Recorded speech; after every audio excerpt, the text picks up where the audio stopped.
जयाचा जनी जन्मनामार्थ झाला, जयाने सदा वासनामात केला. जयाच्या मुखी सर्वदा नाम कीर्ती, नमस्कार त्या ब्रह्मचैतन्यमूर्ती. सकल भुवनमध्ये निर्विशेषं निरीहं, विधिहरिहरवेद्यं योगिभिर्ध्यानगम्यं.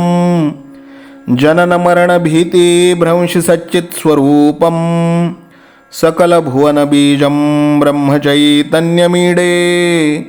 जानकी जीवन स्मरण जय जय राम, सीताकांत स्मरण जय जय राम.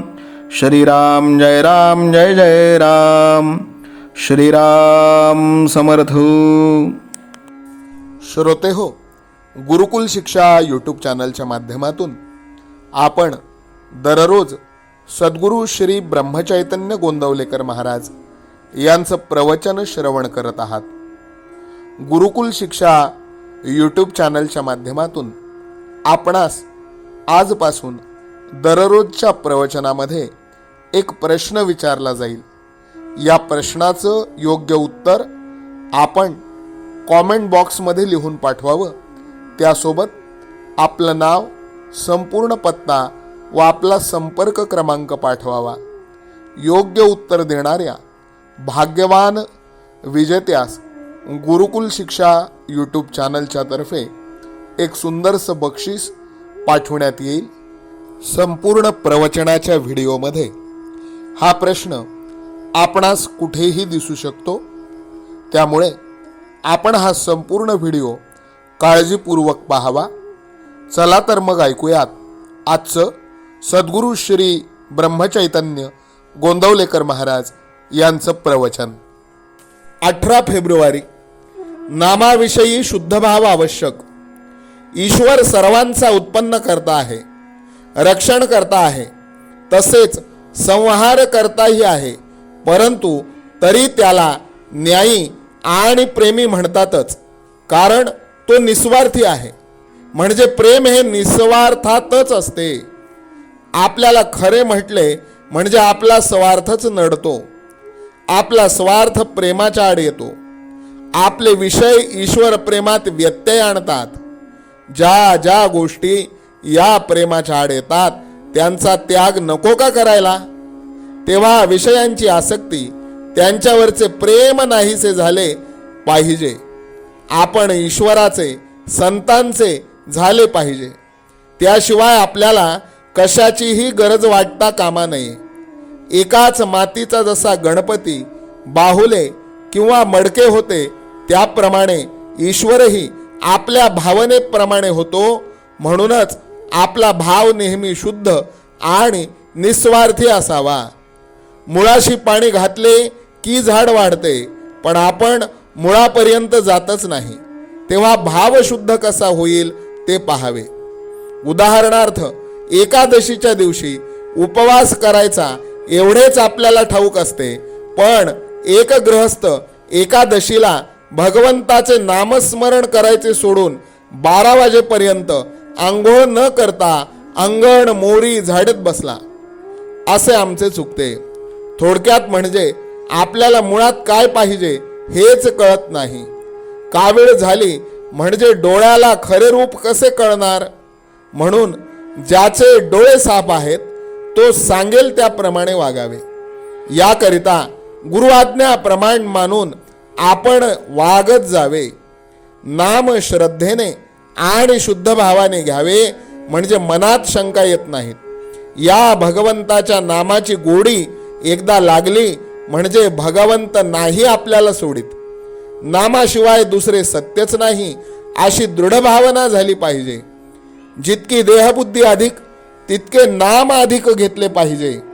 आपण इतके दिवस विषयाचे चिंतन केले, त्याने आपल्या हातात काय आले? नामासारखे सोपे साधन नाही. प्रापंचिक लोक असे म्हणतात की विषयाचा अनुभव तात्काळ येतो, पण भगवंताचा अनुभव हा अनुमानाचा आणि श्रद्धेचा आहे. हे त्यांचे म्हणणे मला पटते. प्रापंचिक लोक प्रपंच सोडित नाहीत याचे मला नवल वाटत नाही, पण ते सुख चिरकाल टिकणारे आहे ही समजूत करून घेऊन त्यामध्ये रमतात याचे मला वाईट वाटते. मी असे म्हणतो की तुमच्या अनुभवाप्रमाणे जे खरे आहे तेवढेच तुम्ही खरे माना. विषयाच्या ध्यासापासून सुख नाही असे वाटू लागले म्हणजे नामाची गोडी येईल. आपल्या देहावर आपली सत्ता नाही, आपल्या पैशावर आपली सत्ता नाही, आपल्या माणसांवर आपली सत्ता नाही. म्हणून आपले कर्तव्य तेवढे करावे आणि ते करीत असताना आपले मन दुश्चित्त होऊ देऊ नये. आजचे बोधवचन भगवत प्राप्ती हे आपल्या जीवनाचे ध्येय ठरवून आपण नेहमी त्याच्या भोवती फिरत असावे, म्हणजेच त्याच्या अनुसंधानात असावे. जानकी जीवन स्मरण जय जय राम, सीता कांत स्मरण जय जय राम. श्रीराम जय राम जय जय राम. श्रीराम समर्थ. नाम सदा बोलावे, गावे भावे जनासी सांगावे. हाची सुबोध गुरूंचा नामा परतेन सत्य मानावे. नामात रंगुनी व्यवहारी सर्व भोग सेवावे. हाची सुबोध गुरूंचा भोगा संगे कुठे न गुंतावे. आनंदात असावे आळस भयद्वेष दूर त्यागावे. हाची सुबोध गुरूंचा अनुसंधाना कधी न चुकवावे. गोड सदा बोलावे नम्रपणे सर्व लोकप्रिय व्हावे. हाची सुबोध गुरूंचा भक्तीने रघुपतीस आळवावे. स्वांतर शुद्ध असावे कपटाचरणा कधी न वश व्हावे. हाची सुबोध गुरूंचा मन कोणाचे कधी न दुखवावे. माझा राम सखा मी रामाचा दास नित्य बोलावे. हाची सुबोध गुरूंचा रामापाशी अनन्य वागावे. यत्न कसून करीन मी यश दे रामा न दे तुझी सत्ता. हाची सुबोध गुरूंचा मानावा राम सर्वथा करता. आचार संयमाने युक्त असा नीती धर्म पाळावा. हाची सुबोध गुरूंचा खेळा ऐसा प्रपंच मानावा. दाता राम सुखाचा संसारा मान तू प्रभू सेवा. हाची सुबोध गुरूंचा संतोषा सर्वदा मनी ठेवा. स्वार्थ खरा साधारे नित्य तुम्ही नाम गायनी जागा. हाची सुबोध गुरूंचा मी पण जाळो निया जगी वागा. अभिमान शत्रू मोठा सर्वांना जाचतो सुखाशेने. हाची सुबोध गुरूंचा मारावा तो समूळ नामाने. राज्याधिकार येवो किंवा जावो समस्त धनमान. हाची सुबोध गुरूंचा भंगावे ना कदा समाधान. प्रेमात राम रमतो प्रेमाला मोलना जगा माझी. हाची सुबोध गुरूंचा गुरुरायाला तहान प्रेमाची. रघुरायाला तहान प्रेमाची. रामरायाला तहान प्रेमाची. जानकी जीवन स्मरण जय जय राम, सीता कांत स्मरण जय जय राम. श्रीराम जय राम जय जय राम.